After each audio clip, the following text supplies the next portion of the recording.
নমস্কার।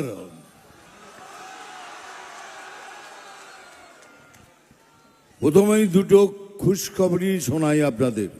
খুশখবর সেটা হলো গোঘাট থেকে হাওড়া 4 জোড়া ট্রেন শুরু হচ্ছে জানুয়ারি মাস থেকে। এর জন্য একটা জোরে হাততালি। আর দ্বিতীয়, তারকেশ্বর থেকে বিমান আমাদের রেল মন্দিরকে রিকোয়েস্ট করে এটা করিয়েছে যে তারকেশ্বর থেকে নিয়ে রাজা রামমোহন রায় সাহেবের বাড়ি অবধি ট্রেনটাকে যেন বর্ধিত করা হয়। তার সার্ভেও শুরু হচ্ছে। আর তৃতীয় খবরটা এই যে আপনারা এখানে বসে আছেন, আমার মা বোন সবাই যেভাবে ফুল দিয়ে আমাকে আঘাত করেছেন আমি অনেক দিন মনে রাখবো।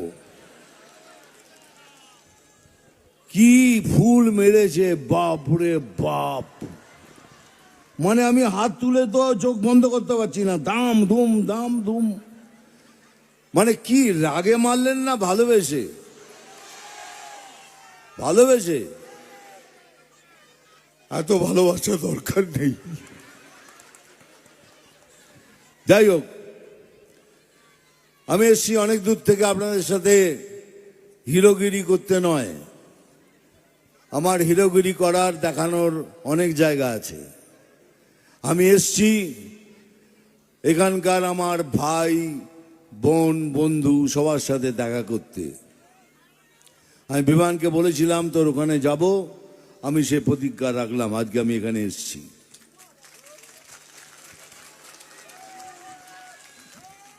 কিন্তু এসে কি হবে বলুন? যেখানেই যাচ্ছি একটা প্রশ্ন করছে সবাই আমাকে।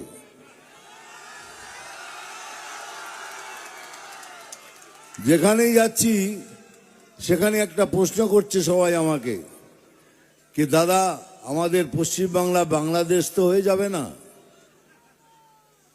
কি বললি? বলছে আমাদের পশ্চিমবাংলা বাংলাদেশ তো হয়ে যাবে না? হয়ে যাবে না যদি তোমরা সবাই মিলে এক ছাতার নিচে এসে ভোট করো, বিজেপিকে জেতাও, তাহলে কোনোদিন পশ্চিমবাংলা পশ্চিম বাংলাদেশ হবে না। কেননা কথাটা বলার একটা উদ্দেশ্য তো আছে। কেন বাংলাদেশে যা হচ্ছে পশ্চিমবাংলায় তাই হচ্ছে। ওখানে হারমোনিয়াম ছিনিয়ে নিচ্ছে বাংলাদেশে, এখানে একটা ছোট্ট মেয়ে মায়ের গান গাইছে, তাকে ধমকি দেওয়া হচ্ছে, গাইতে দেওয়া হচ্ছে না। এখানে মায়ের গান গাইতে পারবে না, এটা সাম্প্রদায়িক।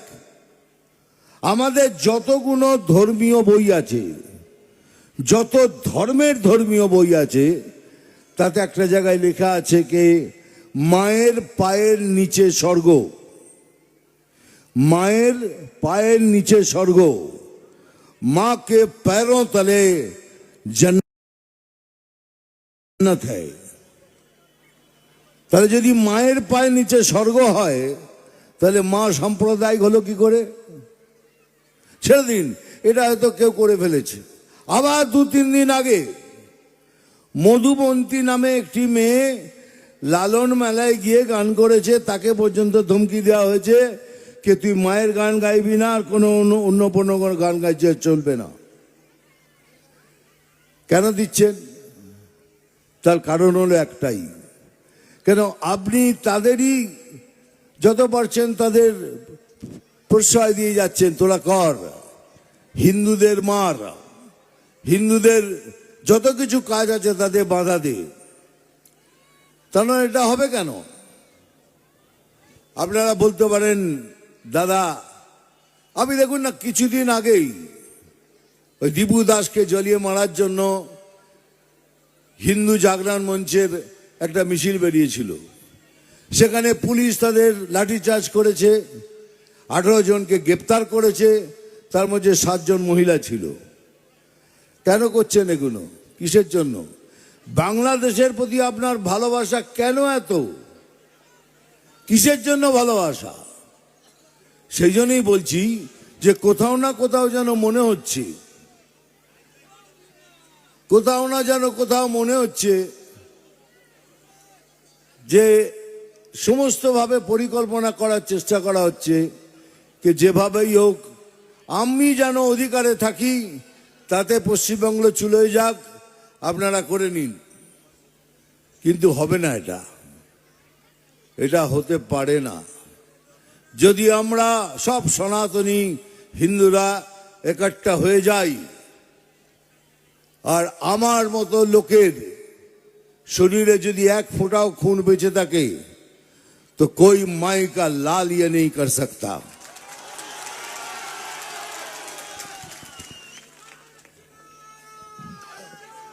কেননা দেখুন, বাংলাদেশের প্রতি অনেকের অনেক কিছু স্নেহ ছিল, আমারও ছিল, কিন্তু আজ সব শেষ হয়ে গেছে, কিচ্ছু বাকি নেই। যেভাবে ওরা আমাদের সাথে, আমাদের হিন্দু ভাইদের সাথে যেভাবে অত্যাচার করছে, তারপরে কিছু বেঁচে থাকে না।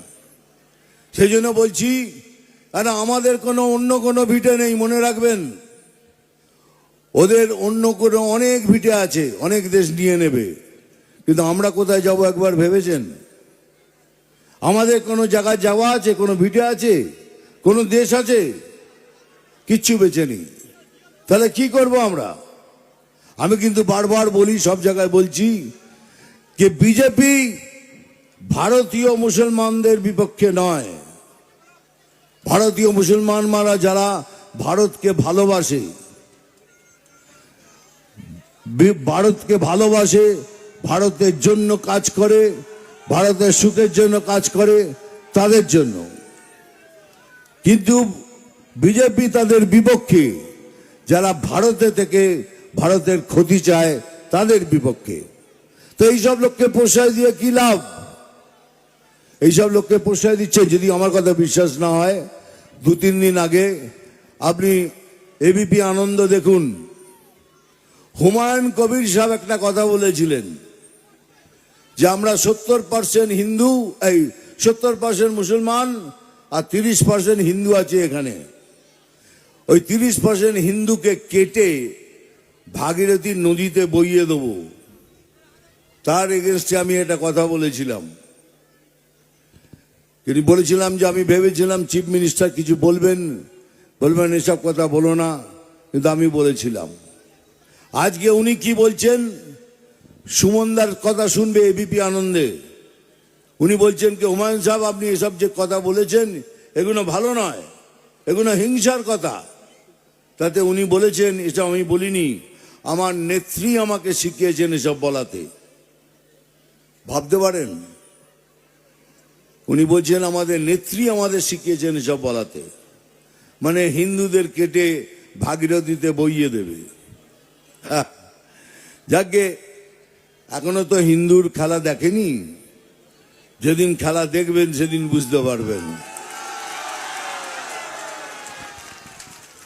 যাই হোক, এসব তো এই জন্যই বললাম, কেন আমাদের এখন সময় এসছে আমরা সবাই এক ছাতার নিচে এসে একভাবে সনাতনী হিন্দুরা একসাথে ভোট করুন আর এই সরকারের পতন ঘটান। কাশ্মীর ফাইল তো দেখেছেন, কাশ্মীর ফাইলসে দেখেছেন কি ওখানকার হিন্দুদের, কাশ্মীরি হিন্দু ব্রাহ্মণদের মেরে তাড়িয়ে দেওয়া হয়েছিল। এখন সেই সুযোগটা যদি আমাদের এই সরকার করে দেন, তাহলে আমাদেরও সেই অবস্থাই হবে। আর সেখান থেকে বাঁচতে হলে আমাদের সবাই মিলে একসাথে ভোট করে এই সরকারকে হাঁটাতে হবে। আমি এই জন্য সবাইকে রিকোয়েস্ট করছি, সবাইকে, মানে সবাইকে, কমিউনিস্টের মধ্যে যদি কেউ হিন্দু থাকে, যারা হিন্দুত্ব বিশ্বাস করে, তারাও আসুন। কংগ্রেসকে বলছি আপনারাও আসুন। তৃণমূলের মধ্যেও যদি কোনো হিন্দু ছেলের, হিন্দু মেয়ের, হিন্দু ভাই বোনদের বিবেক থাকে, বিবেক মানে যারা দুর্নীতিতে বিশ্বাস করে না, দুর্নীতি করে না, তাদের কথা বলছি, যদি থাকে তাহলে তোমরাও এসো। আমরা সবাই মিলে একসাথে ভোট করে এই সরকারের পতন ঘটাই। এটা বারবার করে চেঁচিয়ে চেঁচিয়ে বলছি। তারপরে দেখুন না, এই 1000 টাকার লক্ষ্মী ভাণ্ডার, এটা আমি সব জায়গায় বলি, লক্ষ্মী ভাণ্ডারটা দারুণ, নিশ্চয়ই নেবেন। ওটা আপনাদের পয়সা, আপনাদের পয়সা আপনারা নেবেন, নিশ্চয়ই নেবেন। ঘটনা বলছি, কিছুদিন আগে বহরমপুর গেছিলাম, তো নামার পর আমার পাশে একটা টোটোওয়ালা এসে দাঁড়ালো। দাদা কেমন আছেন?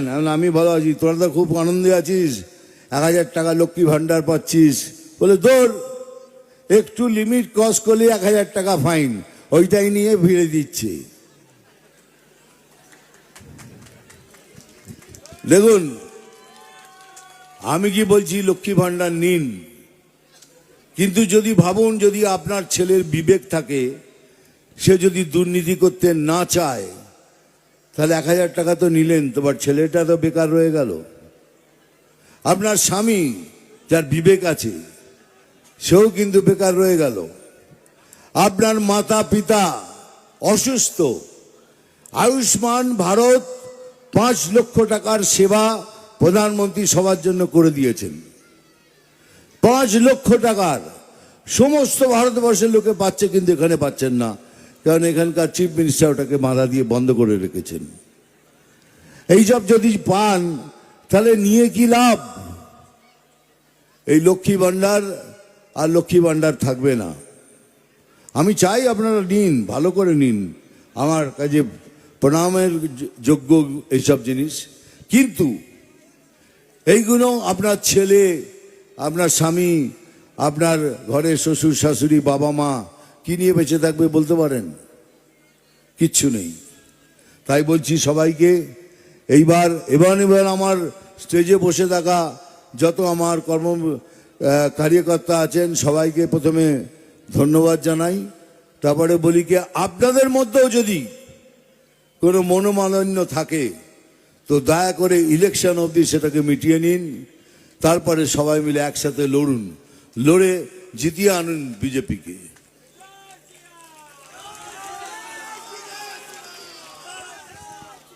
এই জন্যই বলছি কি, সবাই মিলে এইবার সুযোগ এসছে। আমি যেমন গর্ব করে বলি कि আমি সনাতনী, हम सनातनी है। আপনারাও বলবেন, हम गर्व से फख्र से बोलते हैं हम सनातनी हैं। কেন সনাতনী হিন্দুরা কোনোদিন বাজে কাজ করে না, তারা বাজে কাজ, দুর্নীতিমূলক কাজ তারা করে না।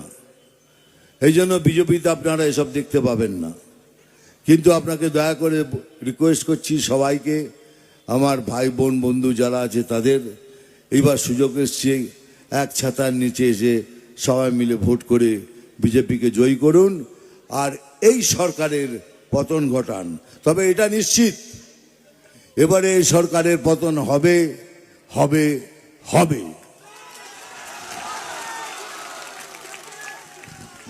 হ্যাঁ ভাই জানি, ডায়লগ তো বলতেই হবে।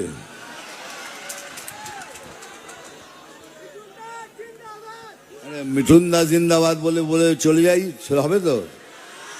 হবে না? না, একদিন নয়, ডায়লগ নাই বললাম, হবে না, চলবে না। আমি যদি ডায়লগ না বলি চলবে?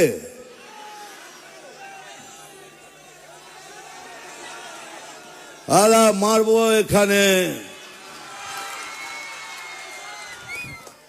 কিন্তু ওটা তো বলতে পারবো না, এখন একটু ঘুরিয়ে বলতে হবে, বুঝতে পেরেছিস?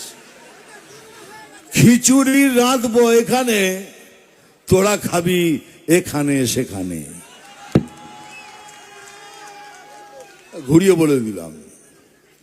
আমি জল ঢোড়াও নই, বেলে বোড়াও নই, আমি জল ঢোড়াও নই, বেলে বোড়াও নই, আমি জাত গোখরো।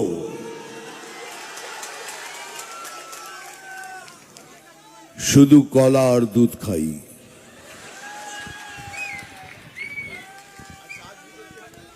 নাম তুফান, বছরে 1 বার আসি। নাম তুফান, বছরে 1 বার আসি। যখন আসি তখন প্রলয় ঘটে, আর যখন যাই, নিজেকে যারা ভগবান মনে করে তারা তাদের অস্তিত্ব খুঁজে বেড়ায়। ভালো থাকবেন। জয় হিন্দ, বন্দে মাতরম। অনেক অনেক ধন্যবাদ দাদাকে। আজকে আপনাদের